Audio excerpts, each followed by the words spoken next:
नमस्कार दोस्तों, मैं सिर्फ डॉक्टर सुशांत और आज की इस वीडियो में मैं बात करने जा रहा हूं रशिया की एक यूनिवर्सिटी है रायजान स्टेट मेडिकल यूनिवर्सिटी। अगर आपने हम मेरे पिछले वीडियो देखा हो तो उसमें मैंने यारोस्लावल स्टेट मेडिकल यूनिवर्सिटी के बारे में आपको बताया था। वहां पे मेरी मुलाकात कुछ इंडियन स्टूडेंट्स की हुई थी और उनसे हमने पूछा कि उनके क्या व्यूज़ हैं जो वहाँ का एजुकेशन सिस्टम है उसके लिए, राइट। तो ये जो Ryazan state medical university which is located in the Ryazan city and this city is located in the bank of the Oka river in central Russia. It's about 180 kilometre south east of Moscow city, जो कि हम 180 kilometre की दूरी जो है लगभग 2 घंटे में तय करते हैं बाय ट्रेन और बाय बस और बाय कार। इंडिया से जो हम अगर वहां तक पहुंचने की बात करें तो इंडिया से यानी दिल्ली से मॉस्को की जो डायरेक्ट फ्लाइट होती है 5.5 से 6 घंटे की होती है। तो 6 घंटे हमने वहां पे दिया और वहां से 2 घंटे में बाय रोड या बाय ट्रेन हम यूनिवर्सिटी के अंदर पहुंच जाते हैं। तो जो टोटल हमारा टाइम लग रहा है from Delhi to the university वो लगभग 8 घंटे के टाइम में आप यूनिवर्सिटी में रीच करते हैं, राइट।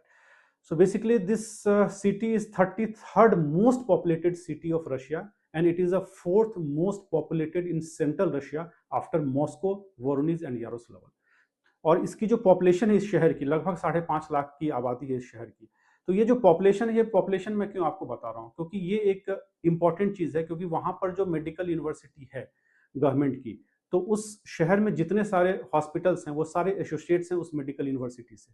तो जो क्लिनिकल रोटेशन की क्लासेस लगती है स्टूडेंट्स की, जब वो सेकेंड थर्ड ईयर के बाद हॉस्पिटल्स में क्लासेस लगती है, तो जितने ज़्यादा हॉस्पिटल्स होंगे, जितना बड़ा शहर होगा, उतने ही पेशेंट का एक्सपोजर स्टूडेंट्स को मिलेगा। इसलिए ये इस दृष्टिकोण से बहुत ही इंपॉर्टेंट है कि उस शहर की पॉपुलेशन कितनी है, शहर कितना बड़ा है, ताकि क्लिनिकल एक्सपोजर उतना ही ज़्यादा इंडियन स्टूडेंट्स को हमारे मिलेगा।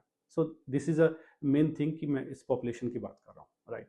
अब ये जो मेडिकल यूनिवर्सिटी है, this medical university founded in 1943, 1943 में इसकी स्थापना हुई थी। तो लगभग 82 years old government medical university, 82 साल पुरानी ये जो है सो सरकारी गवर्नमेंट मेडिकल यूनिवर्सिटी है।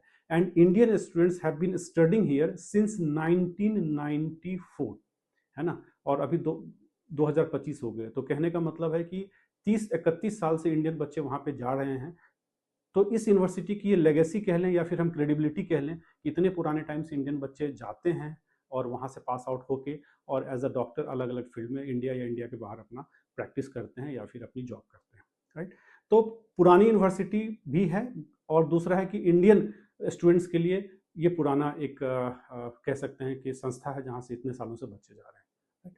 अब हम रैंकिंग की बात कर लेते हैं इस यूनिवर्सिटी की। ये जो यूनिवर्सिटी है which is a 7th ranked university. अगर आप गवर्नमेंट ऑफ इंडिया का जो इंडियन एम्बेसी है उसके ऑफिशियल वेबसाइट पे जाएंगे तो उन्होंने एक रैंकिंग दिया हुआ है। उस रैंकिंग को अगर चेक करेंगे तो उसमें 7वें स्थान पे ये यूनिवर्सिटी का नाम है। तो ये टॉप 10 की यूनिवर्सिटी, तो रैंकिंग भी इसकी अच्छी है, डिस्टेंस मॉस्को से बहुत कम है। तो कई सारी चीज़ें है इस यूनिवर्सिटी में।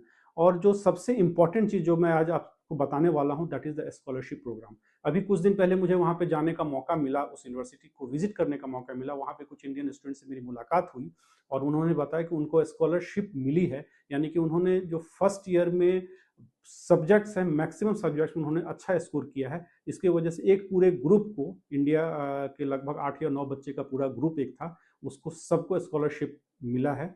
और नेक्स्ट ईयर की जो उनकी फीस होगी या नेक्स्ट सेमेस्टर की फी कह लें, उसमें उनको कम पैसा देना पड़ेगा।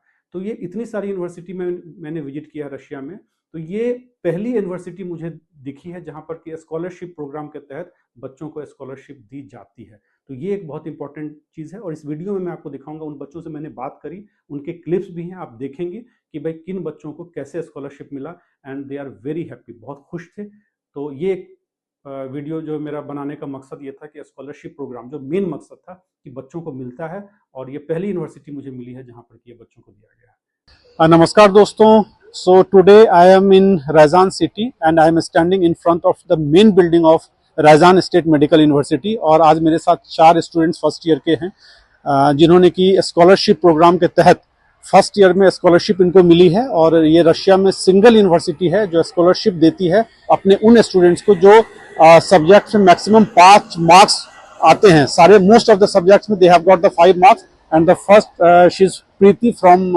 Rajasthan, Churu Rajasthan, and she is Navya Nandini. He is also from first year from Patna, Bihar. He is Vikas from Delhi, and he is Shiv from Jalgaon Maharashtra. तो ये 4 स्टूडेंट्स जिनको कि फर्स्ट ईयर में स्कॉलरशिप प्रोग्राम के तहत स्कॉलरशिप मिला है रैजान में, so they are very happy. Morning, my name is Vikas Yadav and I'm a first year student of Rajasthan State Medical University. I have scored approx 5 in every subject of first semester. So I got scholarship in this university and I'm very happy for that. Hello everyone, my self जय मनोज शिम्पी।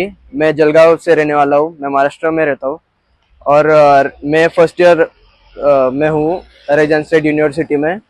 और मुझे सारे subject में अच्छे marks मिले तो मुझे scholarship मिली है और इसलिए मैं बहुत हैप्पी हूँ। Hello everyone, I am Preeti Dudi from Chuhu, Rajasthan. I am a first year student of Rajasthan State Medical University. I scored almost 5 marks in all subjects. That's why I got a scholarship. And this is the only university which is providing the scholarship program in Russia. Thank you. Hello everyone, my name is Navya Nanni and I am from Patna, Bihar, India. I am studying in Rajasthan State Medical University, Russia. Due to scoring good marks in all subjects, I have received a scholarship. This is one of the single universities in Russia that provides scholarship and I am very happy for that. Thank you.